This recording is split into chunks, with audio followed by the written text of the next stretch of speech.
Hello, everybody. Welcome into the NBA Front Office Show. Happy Friday. I'm Trevor Lane. You can find me on Twitter at Trevor_Lane, joined by Keith Smith at Keith Smith NBA over on X. See, I say it right one time and wrong the other time. That way, I think I kind of balance out the universe.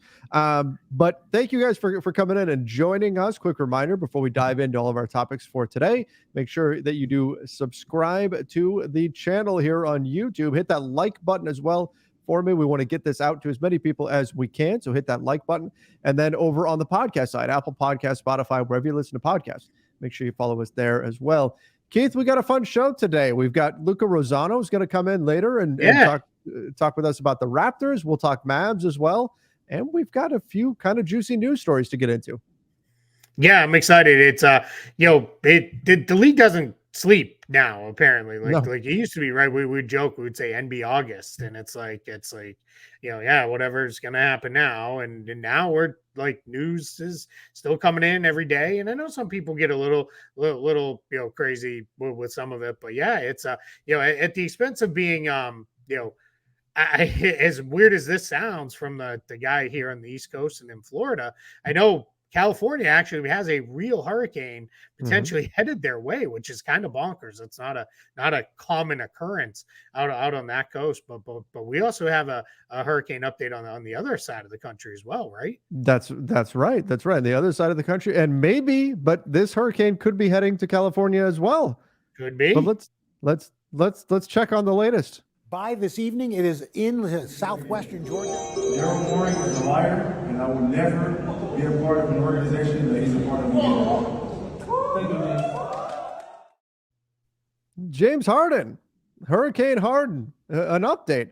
Not an update on exactly what is going to happen with him, but because it sounds like Philly is still saying no, we're not gonna move him right now. So essentially, the qualifier before we get into the actual news bit here, the qualifier that Philly has is in order to move James Harden, it must be a deal that either maintains or improves their ability to win a championship compared to with Harden already on the roster. I don't see how that happens. How do you improve? That doesn't make sense if you're not willing to take on long-term money. That's it. It's that last part, because that's the other part that seems to be like part two of any trade is it can't do anything to damage our potential cap flexibility moving forward. And I don't know, those things don't make sense. We don't know what the Clippers have and haven't offered, right? We can get a sense of what it probably is just from the salary matching standpoint. But if let's say Norman Powell is in a deal, Philly may be saying, no, because he's got money that carries through for a couple more seasons beyond this one. And we really don't want that. And that's, to me, that starts to become, or what are we doing here? Because what is it that you have lined up that you think you're going to pull off with salary cap, space that, like, is that really going to happen? Like I'm not sure, versus Norman Powell, who's actually a pretty good player and could come in and really help you kind of moving forward. I think, if you're resetting versus rebuilding, and you're kind of resetting a backcourt of Maxey, Melton, and Powell, that's not bad, right? That's a pretty good three-man backcourt to move forward with if you're not going to have James Harden in the mix. But I don't know that that's been a holdup or been a thing. We don't even know if the Clippers are like, hey, wait a minute, we bring James Harden in. None of these guys are a good bet to play even 50 games next season. Like, we need Norman Powell, so never mind all that nonsense talk. So yeah, we really don't know, what's been offered, what hasn't been offered, but yeah, it's going to be hard. But the only kind of new news, James Harden's back stateside. He was in Houston at a charity event, and he basically doubled down and said, nah, relationship's broken. It's not going to be repaired. Like, it's not going to, nothing good's going to happen here. Like, we are where we are with this. I want out, and that's it. And that was a local Houston reporter. And that's not a paraphrasing or a source thing. Like, he said it. The clip's all over social media. You can find it. And he basically said, no, I'm done. Like, I'm not going back to Philly. So let's see. Right, we're kind of right where we were, but with a little bit more fuel to that fire to keep that burning, that he is not returning. And that's going to continue. And again, though, it's going to be interesting. If the 76ers don't trade him, he kind of has to report. Like, even if he's saying I'm done and I'm not going back to Philly, Like the only thing that he would accomplish by say sitting out even the whole season would be that he would be stuck still. It wouldn't change anything. Yeah. So that's why Philly still has all the power here. But then, as Mark Stein noted today, the NBA, he thinks, is going to reopen the investigation into the 76ers and see, was there something, underhanded here that took place? Was there a wink deal that actually went down when James Harden curiously turned down more money last summer in order to give Philly more room to operate? So that's going to be something worth watching too. I don't know that anything comes of it, but all of this stuff with James Harden being so upset, it begs the question, why is he so upset? Did Philly promise to trade him and now he's going back on that? Or is it Philly promised to give him a max, whatever contract he wanted this summer and is going back on that promise? Because that could definitely raise some eyebrows in the league office. And that's from a James Harden, Philadelphia relationship standpoint. That's where it gets a little scary, I think, if you're Philly, because the player never really gets punished in these situations because it's hard. Like, what are we really punishing the player for? Here, like if they did some shady stuff, but like it's the team. That's the one who the league ends up punishing. They take draft picks away. I mean, we know, this is dipping back to when we were much younger. Joe Smith, right? Yeah. And the Wolves really got hammered. And that was because they had agreed to a, kind of under the table deal of like, hey, here's what we're going to do. And the league really came down on them hard. And we've seen in the last couple of years, it's been, all right, you jumped the gun with negotiations. All right, we're going to find you draft picks. But it's second round picks, and the teams are kind of like, yeah, it's like I always laugh. It's like the Mighty Ducks, right? 2 minutes, well worth it. Well worth it, it's yeah. Like, 2 seconds, well worth it. I don't care. I got my guy, in this case. But, if James Harden, he has no reason not to be like, hey, you know what? Let's light this whole thing on fire and say, hey, just so you guys know, like when this all went on, Daryl Morey promised me a full max deal a year later. And, I know that's illegal, but, that's what he promised me. So that's why I did what I did. That could turn into a whole thing where it's like, now that becomes a whole, wait a minute, you're doing shady business ahead of time and all that. We can argue how impactful is that. He was already their player. He was already their free agent. I tend to think, it's probably not that big of a deal. And it probably happens far more than anybody realizes it happens. But it is still a thing that the league is, very likely to relook into, especially if Harden comes out, openly and on the record and says, yeah, hey, there was shady business and here's exactly what went down. And the other thing is he probably has some proof too, right? He might have some stuff where he's like, here are the texts, here are the emails, here's whatever, kind of laying all this out. And that's where then it gets really kind of, interesting and kind of sideways on Philly. Yeah, that's something to, it could be some more August and into September drama here as as Hurricane Harden continues to grow in size and in strength. Let's jump over to the other big trade that's out there. The Blazers still not interested in trading Damian Lillard, which they could do. He's under contract. Sure. They could Miami can offer whatever they want. Miami could say Bam Adebayo and Jimmy Butler for Damian Lillard, and the Blazers could go, nope, we're not interested. Right? That's their but the sense is still that at some point the Blazers are going to relent and they're going to say, okay. But this is interesting that the closer we get to training camps starting up, the more urgency there's going to be to get something done. And the farther this goes with the Blazers just saying not interested, not interested, not interested, it makes this more and more of a, fascinating situation to watch develop, because is this just the Blazers posturing to get the exact deal that they want?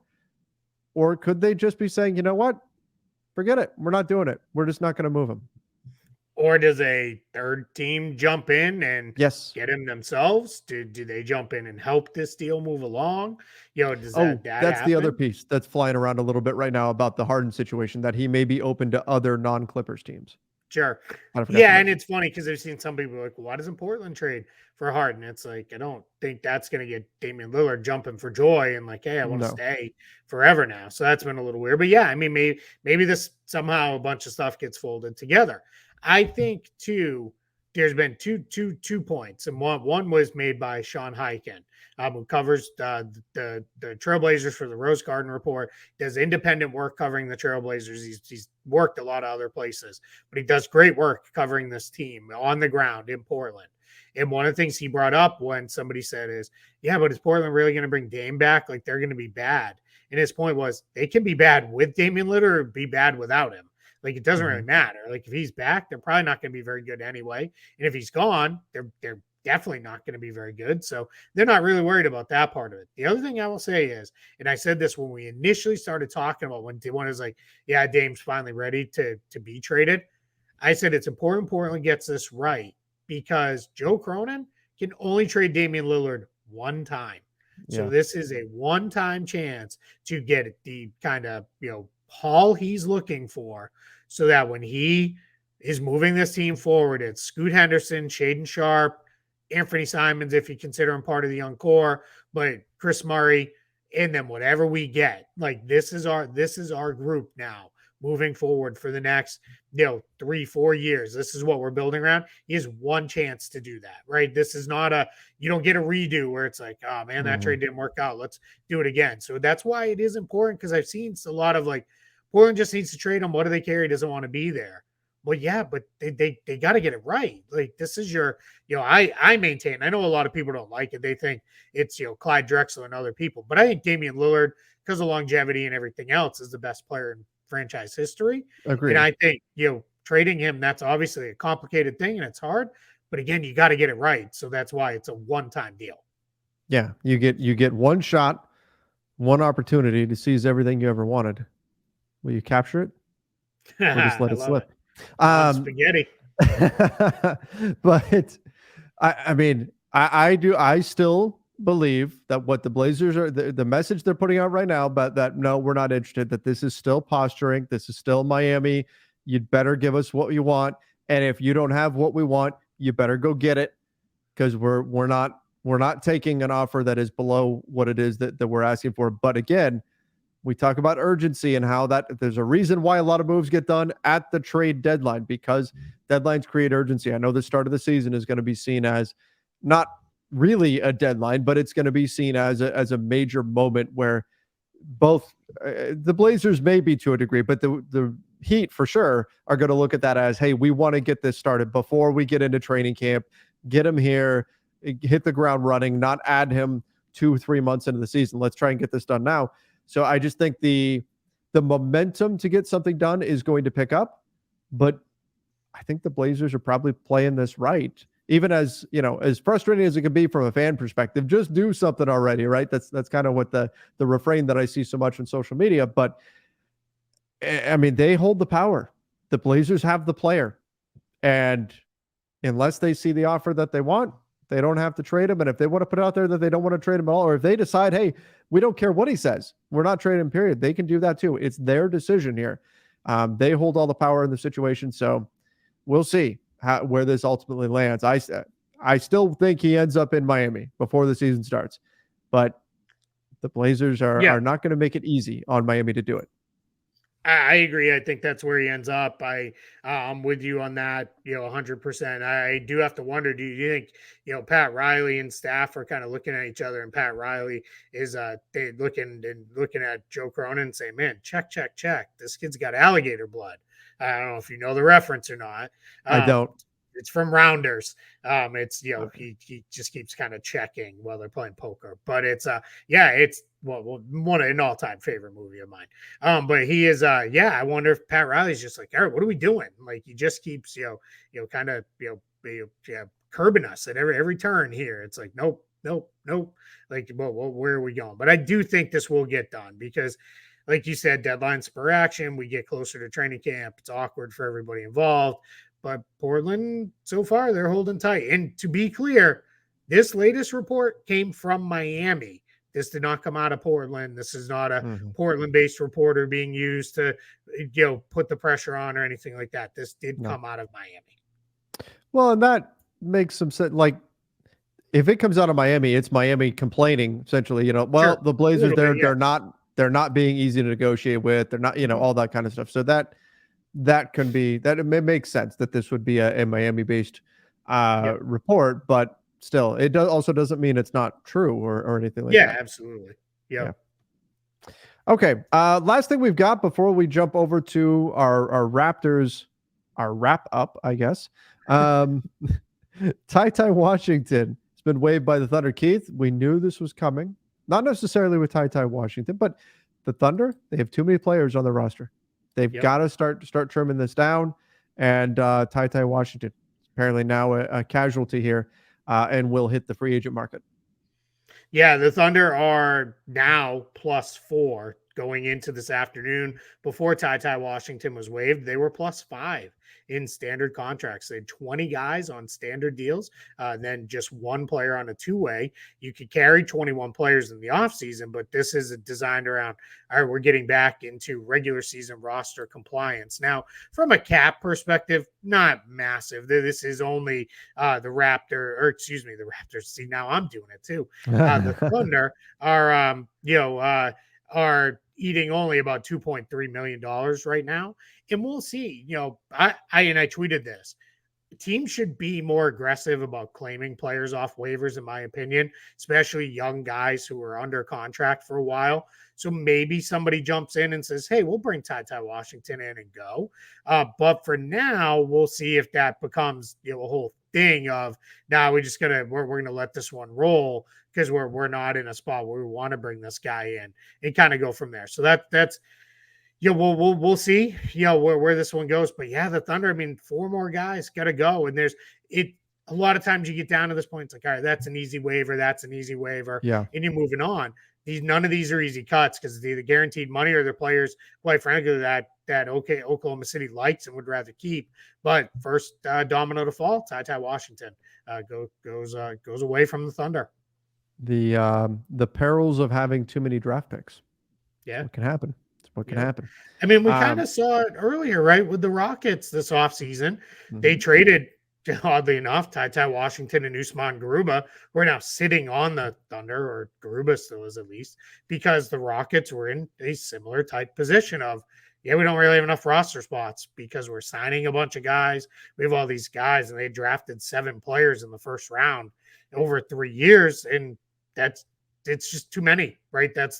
It sounds awesome to have all these draft picks until it's like, oh crap, we got to use them all, right? Then it's like, what are we going to do? Especially with the first rounders, that becomes a problem. Now, OKC has been better in the last couple of drafts about being aggressive and moving picks and moving up to go get guys that they want. That's worked out good for them. So we'll see if that continues to be a strategy. But for now, we're going to see some guys that probably should be on rosters and guys I think they'd rather keep got to go because you've got other guys. Now it's a good problem to have because you've got other guys you like even more. So that's not a bad thing. It's by no means a bad place to be in, but this is one of the downsides to having 100 draft picks is you can't possibly use them all. Even if you do, you can't pay everybody. Eventually something comes due where you got to move on. Right. Exactly. All right. Well, let's jump over to our Raptors talk with Luca Rosano. Let's jump into the Toronto Raptors as we continue our series breaking down the off seasons of every NBA team. Joining us from Raptors Nation is Luca Rosano. Luca, how are you doing? I'm doing great. Thanks for having me on, guys. Big fan of the show. Glad to have you on to talk a little bit about these Raptors and the offseason they had. Luca, we talk about this all the time on the show, that the Raptors feel like they've been perpetually that team that's on the cusp of blowing everything up, of potentially making these big moves at the trade deadline or in the offseason, and then the moves just never really materialize. What's your thought been on overall on the Lakers or on the Raptors? See, I'm stuck in Lakers mode on the Raptors offseason and what they've been doing and maybe what they haven't been doing as well. Yeah, I thought the final nail in the coffin would have been Fred VanVleet leaving to the Houston Rockets for that lucrative deal. I thought that was going to finally signal the Raptors embracing a rebuild and finally committing to that direction. And the best way I can sum up the Raptors offseason is I've liked what they've done with their individual moves, but in terms of their overall direction, it's still unclear what they're trying to accomplish. And for that reason, the Raptors, unfortunately, are still stuck in the middle. You don't know if this team is willing to go for it, nor do you know if they're going to finally blow it up and build around Scotty Barnes. I've been more inclined to that approach, but the Raptors, they seem satisfied with the roster as constructed, barring any last minute deals. A potential Siakam deal that could come out of nowhere. It looks like this will be the roster that goes forward, and you just got to ask yourself, is this team good enough to make any noise in the East? I really just see the Raptors being, again, a middle-of-the-pack team similar to last season. You can argue they've gotten worse because they lost their all-star and got nothing back in return for him. And then, of course, they got some other big decisions that they're going to have to make. OG Anunoby, he's soon going to be contract extension eligible. Siakam, if you don't trade him, nor if you don't, extend him, he can leave for nothing next summer, and you could be in the exact same situation with Siakam that you found yourself with Fred. So yeah, Trevor, just from my perspective, it's just been a little, I want to say, confusing what this team has up their sleeve, because it just seems like the blueprint is in front of them, but they still haven't made a concrete decision on how they want to proceed. Well, Keith, that's actually that makes me feel better, because Me even too. coming from the Raptors perspective, they don't know what exactly is going on. Because Keith, you and I have been confused too. Yeah, absolutely. Yeah. And then this is, kind of mirrors, like, it's funny. I have run into very few Raptors fans out there, and there's a lot of them, and they're quite loud on social media, that have said, yeah, I disagree. We have a clear direction and all that. Like, they seem as confused as anybody else does. I think some of the ones who are being extremely, like, honest they're quite frankly a little sad, right? Because it feels like we had this run and we won a title, and it looked like we were set up after, and things didn't go quite as well. And part of that you can't really blame them for. I mean, no, the pandemic season was a mess. They were the only team the next year that never went back home. They spent that whole year in Tampa. The wheels came off. Now, the fortunate thing was that allowed him to get Scotty Barnes, and he should be a building block moving forward, but he didn't take that second year leap that I think a lot of us hoped he would. Now you're dealing with the Siakam stuff, the Anunoby stuff. As Luca said, you lost Van Vliet for nothing. It's funny though, Luca, I'm with you exactly with what you said on, you like the individual moves, but it's the kind of overall that leaves you kind of feeling like, like, where are we going? Because the selection of Grady Dick, fine. Good pick where they got him. I think that's a good selection. I think he's going to give them really good shooting on the wing. I think he can do a little bit more than just shoot. I think people who are kind of pigeonholing him as just a shooter are going to find out he can actually do some stuff with the ball in his hands. He can defend. He's a little more athletic than I think people maybe think he is. The Jalen McDaniel signing, I think, is a good one in a vacuum. My problem is, okay, did this team need another guy who's like 6'9", 6'10"? That's a questionable shooter. Probably not. But the value is fine. The Dennis Schroeder signing, absolutely fine. They really needed a point guard badly. So, getting him, to come in is good. Garrett Temple, and, I don't, who knows if he'll even make the roster. We don't know with that. But for me, it's the whole, losing Van Vliet, because the rest of the guys they lost. I like Dallin O'Banton. I think he can actually play. I think there's a chance he may develop into being an okay backup player in the league. Joe Wieskamp's nothing. And Will Barton was cooked, right? He just had nothing left. It looked like last year. So Van Vliet's a big one, but that's a huge one. And then it's the guys they didn't lose. Didn't lose Siakam, didn't lose Anunoby, did move on from them. So it just leaves you kind of in this confusing spot of like, where are we going when they re-signed Jakob Poeltl? Gary Trent Jr. opted in, and he's still around. It's just a very weird position for the Raptors. Yeah, it's a strange spot to be in. Look, where do they go from here? I mean, obviously I like Dennis Schroeder, right? He had a good season for the Lakers last year, and he got money here, but all of it just feels like, hey, let's do what we can to tread water. Is there a path to either make the move that puts you into the mix in the East, or go the other direction, blow it up, bottom out, and rebuild? Is there a realistic path, or are they just kind of stuck? Well, that's the confusing part, because if the Raptors did want to try to go for it, their most valuable asset outside of Siakam is a young player in Scotty Barnes, but they have been reluctant to include him in any sort of trade talks. This stems back to last summer when the whole KD saga was going on. So you've already decided that Barnes isn't going anywhere, which is the right decision. You definitely want to keep him. He still has a tremendously bright future ahead of him. But then at the same time, you haven't shown a commitment to building around him and really going with the notion that this is going to be Scottie Barnes' team, because of course you still have Siakam and you haven't traded Siakam yet.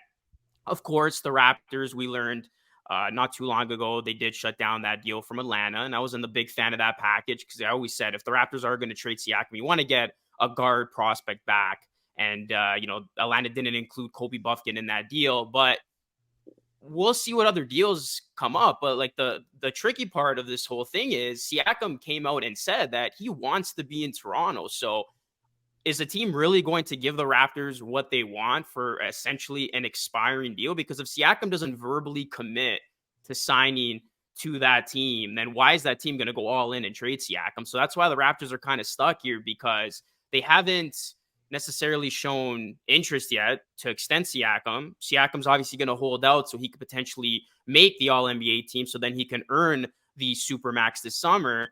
But at the same time, yeah, the Raptors, I don't know what the market's going to look like for them. Maybe as we get closer to the trade deadline, there's a team that does decide that they're Siakam away from winning a championship, so they do get desperate and going all in on a deal, even if they don't have Siakam's verbal commitment to a long-term contract, and then maybe the Raptors can strike hot then. But the Raptors' track record at the deadline, it hasn't been really great. This is a team that has been patient more times than not. Last deadline, it looked like all arrows were pointing to this team finally being a seller and trading some of their assets. Fran Vliet's name was hot on the rumor mill, but what did the Raptors do? They went the other way. They got Jakob Poeltl. They surrendered their 2024 first round pick, which is top 6 protected, to San Antonio. But then that forced the Raptors to bring Poeltl back this summer, because there was no way you could lose Poeltl for nothing after trading your 2024 first round pick for him.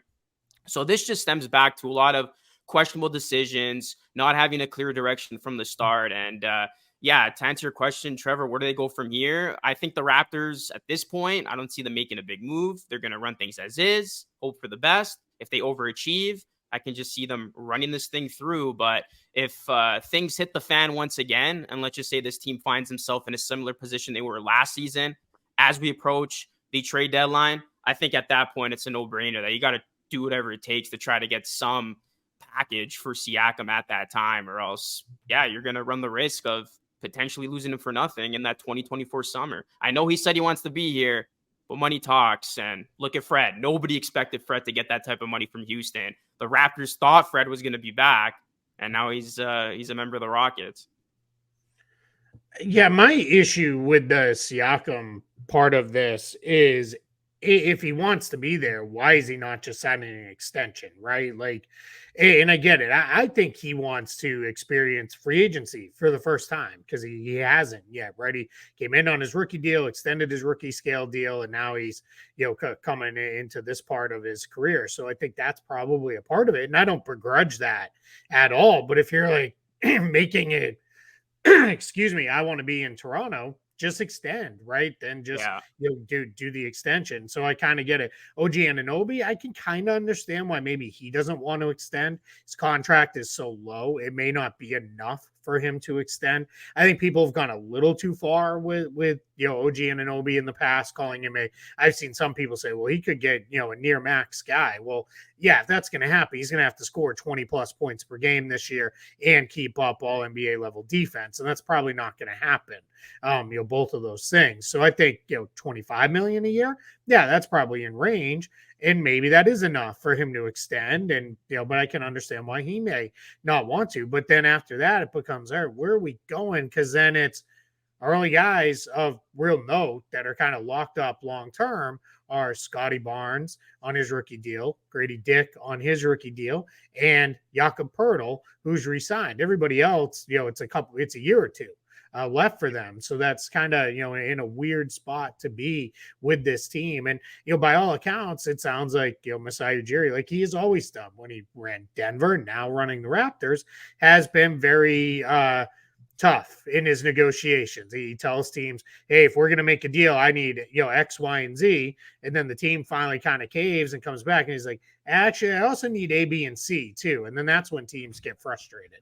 And We like, live hey, in a different world than we did 30 seconds ago. That's it, right? But I know teams get frustrated with that at times. And that's been part of the issue. Now, he's generally done fairly well in trades. So I think, that has worked for him. But yeah, what you cannot have happen if you're Toronto, and you're going to have to start to ask major questions, is have another not great season, right? Even if you make the playoffs, but you're in there as a play-in team, 6, 7, 8 seed in that range. If you got all the way in, but you're out easy in the first round, or worse, and then you lose Siakam for nothing this summer, or lose Anunoby for nothing, there has to be serious conversations had about where are we going as a franchise. And that's tough because they've obviously committed to Masai Ujiri is more than just, I think a lot of people, Luca, I know you know this covering the team, but he's a lot more than just kind of the Raptors general manager, right? Like he's a lot more involved in the entire organization and the entire,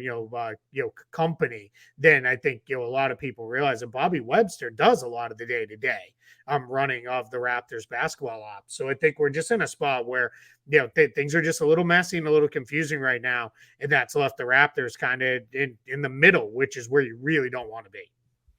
Luca, let me ask you this to get your opinion, because Keith and I have talked about this a bit.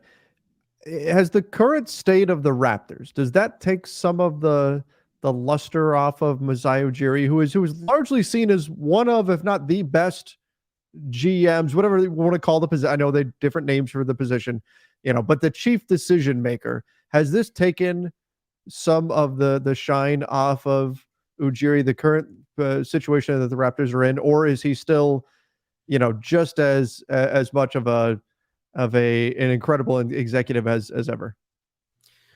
Well, look, if anything's ever going to give somebody a more of a shelf life, it's if you perform and bring a championship to the team. Yes. And, that 2019 championship, no matter what happens from here on out, the Raptors will always have that. And Ujiri has done a lot of good things, in the past, when you look at obviously getting rid of Andrea Bargnani and getting a package from the Knicks. And then one of those picks ended up being Jakob Poeltl, which then later was flipped over in the Kawhi Leonard deal. And then, of course, we know how the Kawhi Leonard deal went for the Raptors. They won the championship. I'll say this. I still think he's looked at for being a huge decision maker, and the aura, the luster is still there. But fans' patience, as we know in this sport or any sport, it's starting to run out because, people forget what you've done last year, the year before that, and they look at what you're currently doing. And for the Raptors, this is a team that they've missed the playoffs 2 of the last 3 seasons.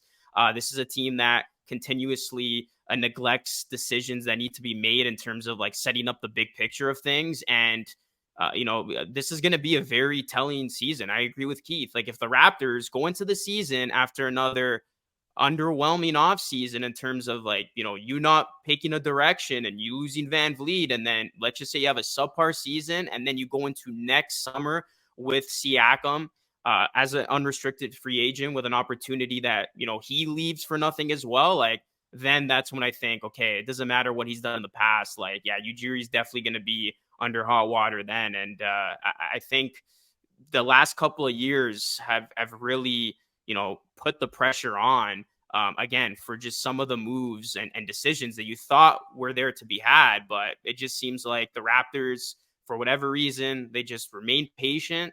But sometimes, that patience, it turns back and bites them. That would be devastating if, after making it known that he won't extend with any team that trades for him. I'm talking about Pascal Siakam. If he were to then walk away from the Raptors after effectively kind of killing his own trade market and then walk to another team, that would be absolutely devastating. And I think would bother a lot of people in Toronto if that was ultimately the way this goes down. And I mean, the Raptors have got to be careful and protect themselves. As much as, Siakam saying he loves the Raptors and he wants to stay, and that's great. But then let's talk about getting an extension done or something, because that would be a nightmare scenario for Toronto. Yeah, I think, that's spot on with that. And I would say, if you're Toronto, maybe you're trying to thread the needle, play the game of, hey, maybe some team gets desperate enough to really give a ton for him. And maybe that's something where, hey, if we have to play, half our schedule, a little bit more, three-fifths of our schedule with him, and then we make the trade, when then we do it by the trade deadline, so be it. Maybe some team is really like, well, we really need is a 4 who can put us over the top. Here's, everything, and we're making a title run, so we don't really care if he'll extend or not. That's going to be kind of your hope, is some team's going to overlook all that, or, maybe your hope is, hey, everything just comes together perfectly and we're ready to go. And we played great. We're everything we kind of envisioned becoming, and, off we go with this. So Luca, I know you got to run, so I want to get you out of here on this one. This team has been very flexible with their lineups. Fred VanVleet's out of the picture now. He had been kind of locked in as the starter at the 1. Do you think they do go super big and start Pirtle, Siakam, Anunoby, Barnes, and Trent? Or do you think they shuffle one of those guys to the bench and start Dennis Schroeder? Where do you think they're going to head? Where I think they're going to head is actually what I want to see. I want to see Point Scotty get some runtime here at point, and I want them to actually experiment with that big lineup. Like, people forget, Scotty Barnes, like, he sees himself as a point guard. He's shown us so many good things at that position. Obviously, he's got to get better with the pick and roll, but Darko Rajakovic, he's the apparent expert when it comes to the pick and roll. So, like, that's one of the things that I'm personally looking forward to, is the younger players on this team, especially Scotty Barnes' development under a development first coach in Darko Rajakovic. The other thing, if the Raptors do go with that big lineup, is Scotty Barnes has to show that he's gotten better with that jump shot, because obviously, if you're going to play point, you're going to have to, hit your shots, hit the 3. Scotty Barnes' numbers in both those categories dipped from his rookie season. But if Barnes can up that 3-point percentage to about, just over 35%, and his field goal percentage to just over 50%, I think there's a lot of, creativity that could be had with a big lineup with Scotty running the point. And, you have Siakam, you have Pirtle, you have Gary Trent Jr., who I do think would excel in a starting role. One of the drifts he had with Nick Nurse was that he didn't really have a true identity on that team. And then after falling to the bench, there was obviously some rub between them. Gary Trent Jr., I think, is going to benefit from having a new head coach as well. And, if the Raptors do grant him that starting role, I think he'll make the most out of it.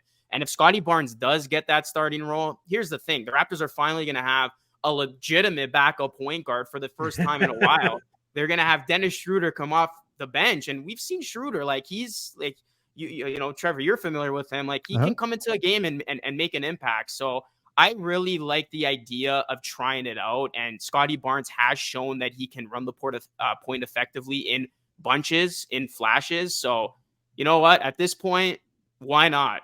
Let it go. See how it fares. And the Raptors could potentially come up with something creative with, like I said, Darko running the show and Scotty being the point guard. Very interesting. Yeah, that we'll see what they ultimately do there. It's always fun to think about that, especially the supersized lineups. It could be really exciting to see. And Scotty Barnes, maybe that's the next step forward in terms of his development as a player. Luca, this was great. Thank you so much for coming on here and helping us break down the Raptors. Where can everybody find you? Yeah, thanks so much for having me on, guys. This was a blast. You can check out Raptors Nation on YouTube. RaptorsNation.com is the username. And then, of course, you can find all our Raptors articles on RaptorsNation.com. Our social channels will be coming out soon, so be on the lookout for that. But, yeah, all things Raptors all season. Definitely tune into Raptors Nation. All right, guys, go check that out. YouTube.com/RaptorsNation.com. And of course, go follow Luca himself, Luca Rosano 3 over on X. You can find him over there. Luca, again, thank you so much. I know you got to run. Appreciate you stopping by. Thanks, Luca. Thanks, guys. All right, Keith, it's on to the Toronto, or to the Toronto. I'm saying today is my wrong team name. Yeah, day, apparently you're one team off. That's all right. You know what it is. So I don't know if you saw this, but the Nets, when they did their schedule release, they parodied what the Titans did. Yeah, They came up with all these great wrong names. And so I've got wrong names on my mind. I've been thinking about, like, if we were to change the name of every team what would their secondary name be? Like, what would they come up with? I don't know why. That's dumb August thoughts, but I have wrong team names on my mind, and so apparently that's just leaking through in what I'm talking about here. All right, before we get into the Mavs, I'm going to give you my thing I want the NBA to do. Are you ready? Okay. Yep. All right. I want them to, when the Sonics come back, right? They come back as the Sonics. I want them to give the Grizzlies nickname to Utah. They can be the Utah Grizzlies. There have been some reports that there have been sightings of grizzly bears in the state of Utah again. There's certainly none in Memphis, right? There's no grizzly bears in Memphis. Then you give the Jazz name back to New Orleans. They become the New Orleans Jazz. Okay. And Memphis, whose color scheme already fits this, becomes the Memphis Blues. That's my dumb August thought for about a decade now, I think. But whenever the Pelicans came into being, I was like, this is silly. Let's just give more nicknames that make more sense. That does make sense. I mean, we think about as the Will Ferrell movie with the Flint Tropics. Yeah, like Flint, Michigan Tropics, sure. That's or like basketball says when the Minneapolis Lakers moved to Los Angeles where there are no lakes. Yeah, exactly. Like that's just what the NBA has become known for. Like teams move and they keep the name, and then the name doesn't make sense for that region anymore. And it's Semi-Pro was the name of the movie. Yes. But it's funny, and I don't think the NBA has any appetite for actually switching up, just because it's an ordeal. You have to, rebranding everything and all the logistics that go along with changing a name. That's a hassle. Nobody wants to go through all of that. And so, and there's already that built-in fan base that's been calling it one name for so long. Unless you have to do it, it's difficult to go through that process. But I think you're right. Like long term, if you were to make that kind of a change, suddenly everything would make more sense. But then if we really want to take team names that don't make sense and change them, like the Lakers, like you said, that team name doesn't make sense. Mm-hmm. I mean, there are some lakes in California, but it's not like when they were in Minnesota. Like you said, the Grizzlies is another one. There's plenty of teams that don't make sense where we could change them up and we could have a little fun with it. All right, we're into nonsense now. We'll get into the Mavericks in a minute. It wasn't the intention. If the NBA said, you know what, the Lakers is reverting back to Minnesota, they're going to be the Minnesota Lakers again, or Minneapolis, or whatever they wanted to call them, and you have to come up with a new theme name, a new name that fits Los Angeles. What would you? Have you ever thought about what would it be? Like what would you call it? Fits Los Angeles? Oh, Los Angeles, Southern California, Hollywood, Southern California. Yeah, I mean, like. We think about the sunshine. We think about the beach, something like the waves, something that has to do with that, like the LA Waves. I seem to recall there was like a semi-pro soccer team or something at one point. Maybe. That was like the Breakers or something like that. Anyway, there was a Boston women's team, was the Boston Breakers. Yeah, so there's some stuff. There's some things that we could go to there. But yeah, something like that. Like I guess the waves would make sense. Then you're at least you're staying aquatic here. You're just going from lakes to ocean. There you go. And then you go from there. So yeah, maybe that's something that work. I'd have to really put some thought into it though. Now somebody who just fast forward is like, what does this have to do with the Dallas Mavericks? Like what is happening? Where are we going with this? So Mavericks, by the way, still works for Dallas.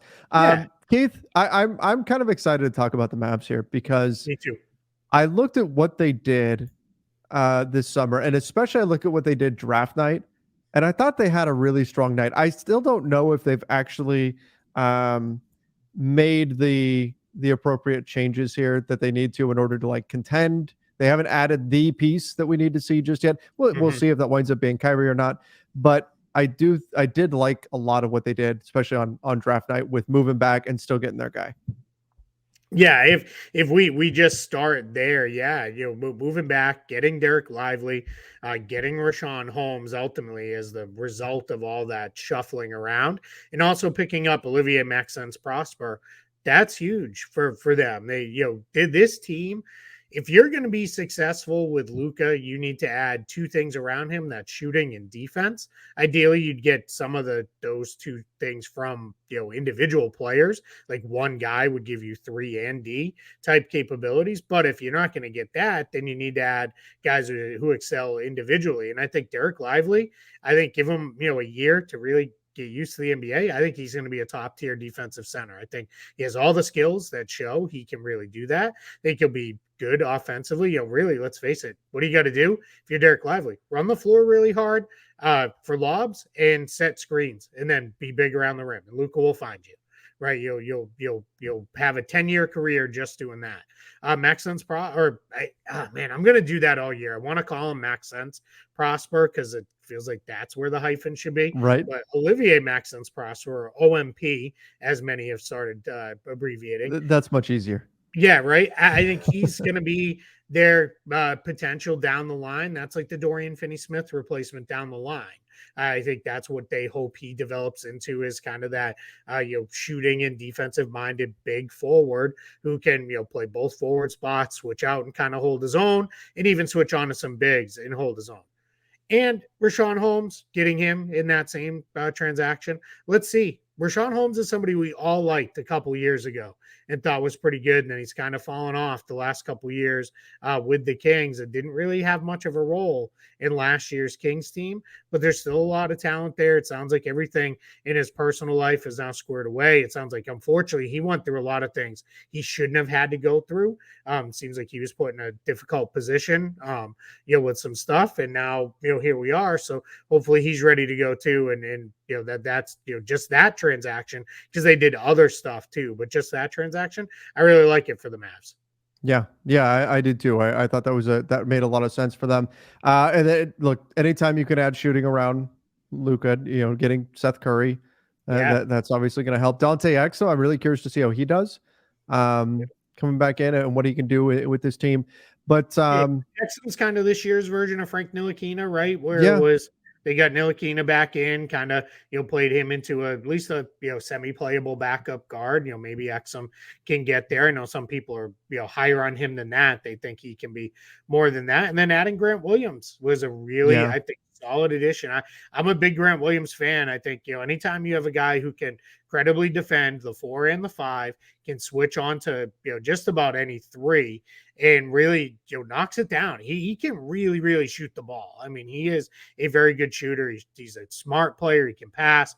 I think he's going to be a great fit. He is their immediate Dorian Finney-Smith replacement. I think he'll start from day one at the 4 with this team, around likely Dwight Powell, right? Because they re-signed him, and he'll be the other starter, and then they'll move forward with those 2 guys as their starting front court as the younger players develop or behind them, and you'll kind of grow into whatever the roles are going to be. But I think that Grant Williams acquisition was a really good and a really smart one for Dallas, because that gives now Luca and a re-signed Kyrie Irving, when they drive the ball into the middle, they have somebody they can kick to that you feel pretty confident is going to knock down the shots, because that's what Grant has done at a very high rate throughout most of his career.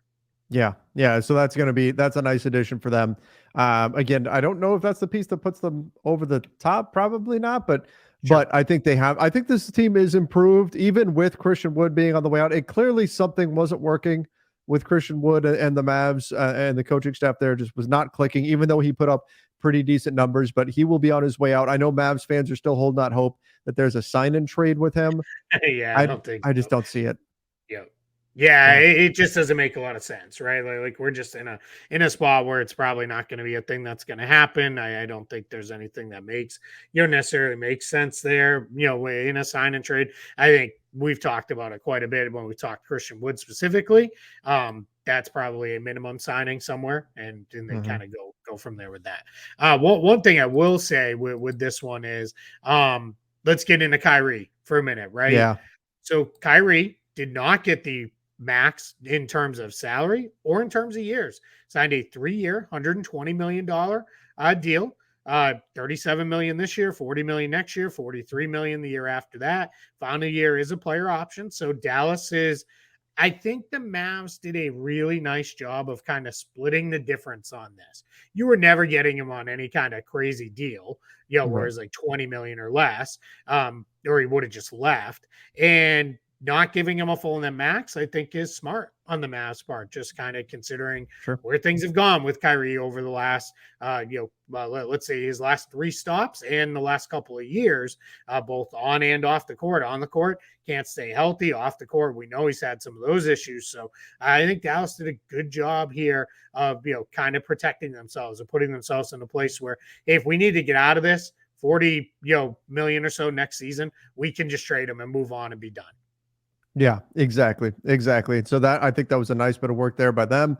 Last thing that I've got here on the Mavs for my side, JaVale McGee. Keep an eye here. Rumor came out about a month ago that he's probably not going to be with the Mavs to start the year. We don't know if that means he's going to be put into a trade. Of course, everybody's still waiting for Damian Lillard and James Harden.